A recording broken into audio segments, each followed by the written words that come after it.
Hi friends, എല്ലാവരും സുഖമായിട്ടിരിക്കുന്നു കരുതുന്നു. ഞാൻ സുഖമായിട്ടിരിക്കുന്നു. അപ്പോൾ ഇന്ന് ഞാൻ ഉണ്ടാക്കാൻ പോകുന്നത് ഒരു സ്പെഷ്യൽ റെസിപ്പിയാണ്. ചെറിയ റെസിപ്പിയാണ്, പക്ഷേ ഒരുപാട് ഹെൽത്തിയും ഒരുപാട് ടേസ്റ്റിയുമായിട്ടുള്ള ഒരു സ്നാക്കാണ് ഇന്നത്തെ റെസിപ്പി. അതും നമ്മളുടെ ചക്കപ്പഴം കൊണ്ട്.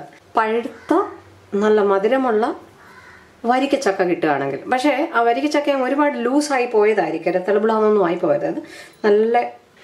നല്ല കട്ടിക്കിരിക്കുകയാണ്, പഴുത്തതാണ്, നല്ല മധുരമുണ്ട്. പക്ഷേ ഇത് കുറച്ച് സ്ട്രോങ് ആയിട്ടാണ് ഇരിക്കുന്നത്, പച്ചച്ചുള പോലെ. പക്ഷേ ഭയങ്കര മധുരമാണ്, തേൻ വരിക്കയാണ്. അപ്പം ഞാനിവിടെ എടുത്തിരിക്കുന്ന ഇൻഗ്രീഡിയൻസ് എന്തൊക്കെയാണെന്ന് നോക്കാം. നമുക്കിത് എങ്ങനെയാണ് ഉണ്ടാക്കുന്നതെന്ന് നോക്കാം. ഞാനിവിടെ എടുത്തിരിക്കുന്നത് കുറച്ച് പഴുത്ത വരിക്ക ചക്കച്ചുള ക്ലീൻ ചെയ്ത് നമ്മൾ ചക്കക്കുരു കളഞ്ഞ് പാടയെല്ലാം കളഞ്ഞ് വെച്ചിരിക്കുകയാണ്. ഇനി ഈ വരിക്കച്ചക്ക ചുള നമുക്ക് ചെറുതായിട്ട് കുത്തി അരിഞ്ഞെടുക്കണമെന്ന്. ഞാനൊരു ബോള് തേങ്ങ എടുത്തിട്ടുണ്ട്. തേങ്ങ ഒരുപാട് വേണ്ട, എന്നാലും ഒരു 2-3 പിടി തേങ്ങ വേണം. ഏലക്ക വേണം, ഏലക്ക പൊടിച്ചത്. പിന്നെ നമുക്ക് വേണ്ടത് ശർക്കര. ഞാനിവിടെ ഒരു 150 ഗ്രാം ശർക്കരയോളമാണ് എടുത്തിരിക്കുന്നത്. ഇതിനകത്ത് നമുക്ക് 1/2 കപ്പ് വെള്ളം, ഒരുപാട് വെള്ളം വേണ്ട, ഒരു 1/2 കപ്പ് വെള്ളം കൂടെ ചേർത്തിട്ട് നമുക്കിതൊന്ന് ശർക്കര പാനിയാക്കി എടുക്കണം. ഒത്തിരി വെള്ളം ചേർത്താൽ ഇതങ്ങ് എന്താ പറയുന്നത്, ലൂസായിട്ട് ആയിപ്പം ശർക്കര പാനി. അപ്പോൾ നമുക്ക് ഒത്തിരി ലൂസായിട്ടുള്ള ശർക്കര പാനിയല്ല വേണ്ടത്, ഇച്ചിരി കട്ടിക്കുള്ള ശർക്കര പാനി ആയിക്കോട്ടെ. ചക്കപ്പഴം കൊണ്ട് കുറേ റെസിപ്പീസ് പോസ്റ്റ് ചെയ്തിട്ടുണ്ട്, അതിൻ്റെ ലിങ്ക് ഡിസ്ക്രിപ്ഷൻ ബോക്സിൽ കൊടുക്കുന്നതായിരിക്കും. കണ്ടിട്ടില്ലാത്തവർ ചെക്ക് ചെയ്യുക. അപ്പോൾ നമുക്ക് ആദ്യത്തെ സ്റ്റെപ്പ് ഇതൊന്ന് ശർക്കര പാനിയാക്കാൻ വെക്കണം, മാറ്റി വെക്കാം. അടുത്തത് നമുക്ക് വേണ്ടത് അരിപ്പൊടിയാണ്. അരിപ്പൊടിക്ക് പകരം നിങ്ങൾക്ക് മൈദയോ ഗോതമ്പോ ഉപയോഗിക്കാം. അരിപ്പൊടി ഞാൻ നമ്മുടെ വീട്ടിലുള്ള പച്ചരി പൊടിച്ച് നല്ല നൈസായിട്ട് പൊടിച്ചിരിക്കുകയാണ്. ഒരുപാട് തരിയൊന്നുമില്ല, പുട്ടിൻ്റെ ഭാഗത്തിലല്ല. ഞാൻ ഇച്ചിരി കൂടെ അപ്പത്തിനൊക്കെ എടുക്കുന്ന പോലെ കുറച്ച് നൈസായിട്ട് പൊടിച്ചു വെച്ചിരിക്കുകയാണ്. ഇതിപ്പോൾ ഞാൻ വറുത്ത് വെച്ചിരിക്കുകയാണ്. അപ്പോൾ ഇത് ഞാൻ ഒന്നുകൂടെ മിക്സിയിലിട്ടൊന്ന് അടിച്ചെടുക്കും. ഇത് വറുത്ത കാരണം അത് ഇച്ചിരി ഇങ്ങനെ ഉരുണ്ടുരുണ്ടിത് വന്നിട്ടുണ്ട്. അരി പൊടിച്ച് ഒന്ന് ചെറുതായിട്ട് ചൂടാക്കി തണുപ്പിച്ചെടുക്കുക. ഇതിന് പകരം നിങ്ങൾക്ക് പാക്കറ്റ് അരിപ്പൊടി യൂസ് ചെയ്യാവുന്നതാണ്. ശർക്കര പാനിയാക്കാനായിട്ട് വെച്ചു. നമുക്ക് ഈ ചക്ക ഇങ്ങനെയൊന്ന് ചെറുതായിട്ട് അരിഞ്ഞെടുക്കാം.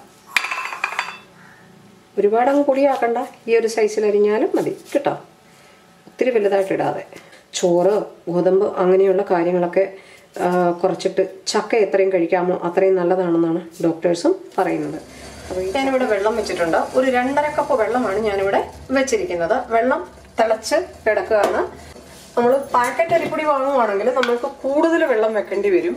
ഒരല്പം ഉപ്പൊന്ന് ഇട്ട് കൊടുക്കുകയാണ്. അതായത് മധുരമുണ്ടെങ്കിലും നമ്മൾ അകത്ത് ഫില്ല് ചെയ്യുന്നത് മധുരമാണെങ്കിലും പുറത്ത് നമുക്ക് ഇത് ഒരു മധുരമില്ലാതെ ഉപ്പില്ലാതെ ഒന്നും ഇരിക്കല്ല. അപ്പോൾ ഇത് 2.5 കപ്പ് വെള്ളമുണ്ട്. ഞാനിതിൽ നിന്ന് 1 കപ്പ് വെള്ളം ഒന്ന് മാറ്റുകയാണ്. ഞാൻ 1 കപ്പ് വെള്ളം ഒന്ന് മാറ്റിയിട്ടുണ്ട്. 1 കപ്പ് മാറ്റി വെച്ചു. കാരണം വെള്ളം കൂടിപ്പോകരുതല്ലോ. നമ്മൾ ഇതിലോട്ട് ഒരു 1 കപ്പ് അരിപ്പൊടിയാണ് ഇട്ട് കൊടുക്കുന്നത്. മിക്സ് ചെയ്യുക. അപ്പോൾ കറക്റ്റ് പരുവമായിട്ടുണ്ട്. അപ്പോൾ ഒന്ന് മിക്സ് ചെയ്യുക. ഇത് നമുക്ക് കുറച്ച് നേരം ഒന്ന് അടച്ചു വെക്കണം. ഇപ്പം ഭയങ്കര ചൂടായതുകൊണ്ട് നമുക്ക് ഇളക്കാൻ പറ്റില്ല. അപ്പം നമുക്ക് കുറച്ച് നേരം ഒന്ന് തണുത്ത് കഴിഞ്ഞിട്ട് നമുക്കിത് ഇളക്കിയെടുക്കാം. ഞാൻ ഇവിടെ ഒരു പാൻ വെച്ചിട്ടുണ്ട്. പാൻ നല്ലതുപോലെ ചൂടായി കിടക്കുകയാണ്. ഇതിനകത്തോട്ട് നമുക്ക് നമ്മൾ കാച്ചി വെച്ചിരിക്കുന്ന ശർക്കര പാനി ഒഴിച്ചു കൊടുക്കുക. ശർക്കര പാനി ഇതിൻ്റെ തിക്നെസ് ഞാൻ കാണിക്കാം. ഇപ്പം നല്ല കട്ടിക്കാണ് ഇരിക്കുന്നത്, ഒരുപാട് വേണ്ട. ഇത്തിരി മധുരമായി കഴിഞ്ഞാൽ പിന്നെ നമുക്ക് കഴിക്കാൻ ഒരു ബുദ്ധിമുട്ട് തോന്നും. ഒരുപാട് മധുരം വേണമെന്നുണ്ടെങ്കിൽ മാത്രം അയച്ചു കൊടുത്താൽ മതി. അപ്പോൾ ഇത് നമ്മൾ ഒരുപാട് നേരമായിട്ട് പറ്റിക്കുന്നില്ല, നല്ല കട്ടിക്കിരിക്കുകയാണ്. ഈ തേങ്ങ അങ്ങ് ഇട്ട് കൊടുക്കാം. തേങ്ങ ഒരുപാട് വേണ്ട, കുറച്ച് മതി. ഫ്ലെയിം അങ്ങ് ഹൈ ആക്കാതെ കുറച്ച് ലോ ടു മീഡിയം ആക്കുക. കാരണം ശർക്കരപ്പാനി അങ്ങ് കട്ടിയായി പോകരുതല്ലോ, അതുകൊണ്ട്. ഒരുപാട് നേരമൊന്നും തേങ്ങ വഴറ്റണ്ട. നമ്മൾ സ്റ്റീം ചെയ്യാൻ പോവുകയാണിത്. ഫില്ലിങ് ചെയ്ത് കഴിഞ്ഞിട്ട് നമ്മുടെ ഈ അരിഞ്ഞു വെച്ചിരിക്കുന്ന നമ്മളുടെ ചക്കപ്പഴം അതങ്ങ് ഇട്ട് കൊടുക്കാം.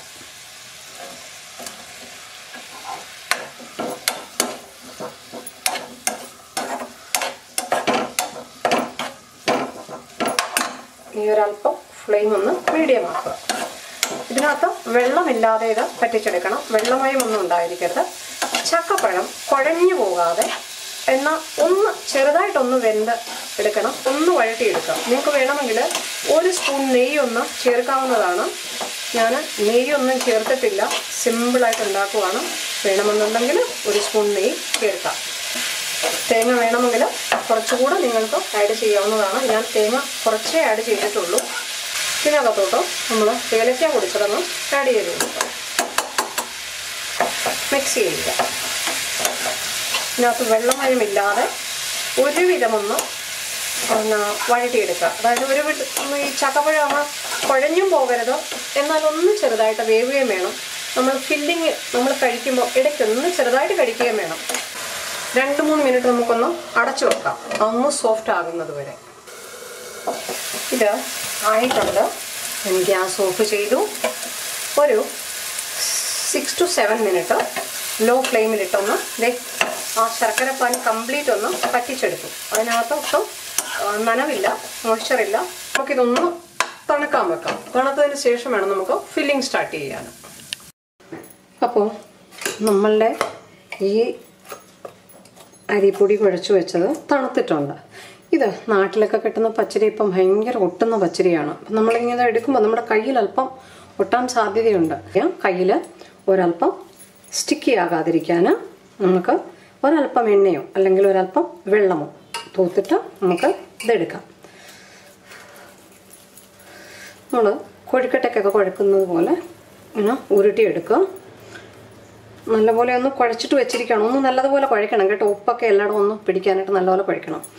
ഇത് വന്നിട്ട് നമുക്കൊന്ന് പരത്തിയെടുക്കാം, അല്ലെങ്കിൽ കൈയും കൊണ്ട് തന്നെ പരത്തിയാൽ മതി. ഇതിങ്ങനെ കട്ടി കുറച്ചിട്ട് വളരെ തിന്നായിട്ട് കണ്ടോ, ഒരുപാട് കട്ടിയില്ലാതെ ഈ വെള്ളം തൊട്ട് നമുക്കൊന്ന് പരത്തിയെടുക്കണം. ഇങ്ങനെ വളരെ ഈസി ആയിട്ട് പരത്തിയെടുക്കാൻ പറ്റും. ഇങ്ങനെ പൊടിയാതെ എടുക്കുക. കണ്ടോ, അപ്പോൾ ഒരേ റൗണ്ടിൽ ഷേപ്പിൽ നമ്മൾ പരത്തിയെടുത്തു.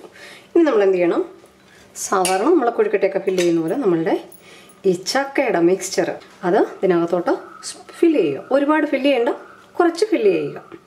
ഓക്കെ. എന്നിട്ട് ഇത് നമുക്ക് വേണമെങ്കിൽ റൗണ്ടിൽ പരത്താം കൊഴുക്കട്ട പോലെ. പക്ഷെ ഞാനിപ്പോൾ കൊഴുക്കട്ട പോലെ റൗണ്ടിലല്ല പരത്തുന്നത്. നമ്മുടെ നമ്മളാ ഇതൊക്കെ ഉണ്ടാക്കത്തില്ലേ, ചിക്കൻ ഫില്ലിങ്ങും ഹോളിക്കൊക്കെ ഉണ്ടാക്കുന്ന ഗുഞ്ചിയയില്ലേ, ഗുഞ്ചിയുടെ ഇതിൽ നമ്മൾ അടിപൊളിയായിട്ട് ഇതിങ്ങനെ ഫില്ല് ചെയ്ത് എടുത്തു. ഓക്കെ. ഈസിൻ്റെ ലുക്കിംഗ് യമ്മിലീഷ്യസ്. ഇതിപ്പം തന്നെ കണ്ടിട്ട് ഇങ്ങനെ കഴിക്കാൻ തോന്നുന്നു, അത്ര കൊതിയാവുന്നു. ഇതൊന്ന് സ്റ്റീം കയറ്റി ഉയരുമ്പോഴത്തേക്ക് ഇതിൻ്റെ ടേസ്റ്റ് പറഞ്ഞറിയിക്കാനില്ല. ഒരു ഈവനിങ് സ്നാക്സ് ആയിട്ട് ഒക്കെ എടുക്കാവുന്നതാണ്.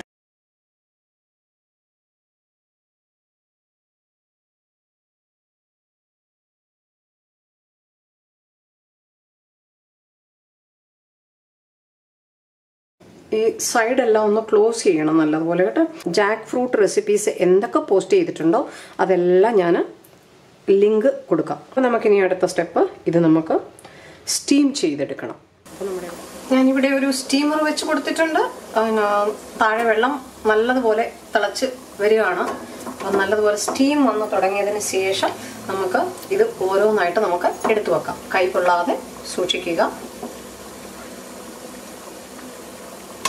ഒന്നിച്ച് എനിക്ക് വെക്കാൻ പറ്റും എന്ന് തോന്നുന്നില്ല.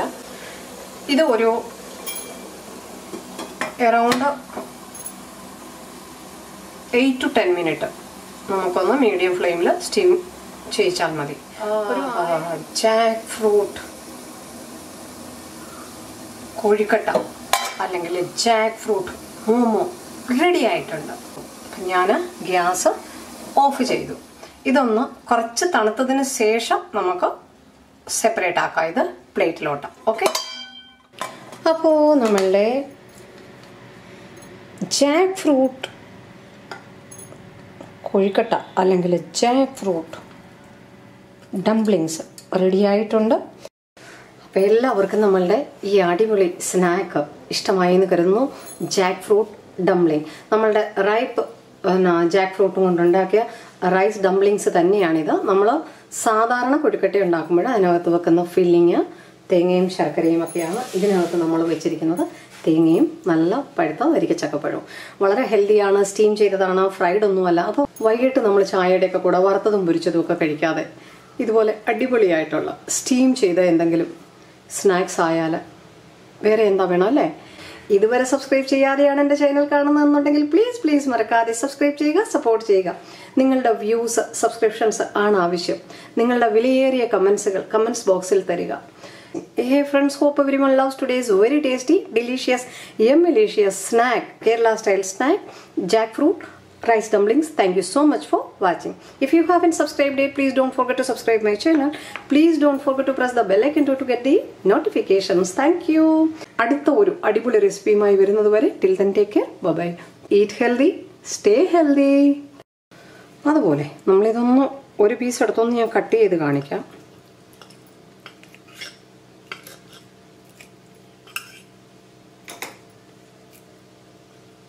വാവ്, കഴിച്ചു നോക്കിട്ട് പറയാം.